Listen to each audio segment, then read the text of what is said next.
আজকে ভিডিওতে কথা হবে রাজ্যের মুখ্যমন্ত্রী মমতা বন্দ্যোপাধ্যায়, তিনি যাদের সুপ্রিম কোর্টের অর্ডারে চাকরি চলে গেছে তাদের জন্য কিন্তু নতুন করে একটি নির্দেশিকা ঘোষণা করেছিলেন এবং তিনি পরিষ্কার বলে দিয়েছেন যে সরকার রিভিউ পিটিশনে যাবে এবং যাদের চাকরি চলে গেছে তাদের সুপ্রিম কোর্টের যে রায় ছিল সেই মোতাবেক কিন্তু আগামী 30শে মের মধ্যে নোটিফিকেশন জারি হবে।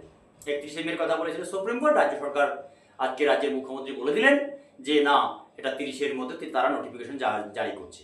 শূন্যপদ কত? শূন্য পদের সংখ্যা কিন্তু এখানে পরিষ্কারভাবে বলা আছে যে 44,203টি।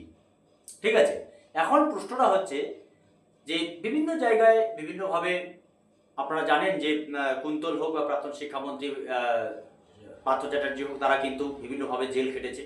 সিবিআইয়ের মতো তদন্ত করেছে। কোর্ট, কলকাতা হাইকোর্ট এবং সুপ্রিম কোর্ট এই মামলা তো চলতেই আছে এবং সুপ্রিম কোর্টের রায়ে 26,000 চাকরি চলে গেছে। এই চাকরি চলে যাওয়ার পর কিন্তু রাজ্য সরকার তোমার সুপ্রিম কোর্টে একটি রিকোয়েস্ট পাঠায় যে না, বর্তমানে স্কুলগুলিতে যে হাল, তাতে কিছুদিনের জন্য 31শে ডিসেম্বরের পর্যন্ত খুব কম হলেও যে শিক্ষা জগতে যে বেহাল দশা, শিক্ষার যে মেরুদণ্ড ভেঙে যাচ্ছে, এই জন্য স্কুলগুলোতে কিন্তু যাতে বন্ধ না থাকে এই জন্য নতুন করে কিন্তু সেখানে অ্যাপয়েন্টমেন্ট দেওয়া হয়েছে। মানে তারা 31শে ডিসেম্বর তাদের চাকরি আর থাকবে না সুপ্রিম কোর্টের রায় নির্দেশ অনুসারে। এখন প্রশ্ন হচ্ছে যে রাজ্য সরকার কিন্তু রিপিটিশনে যাচ্ছে।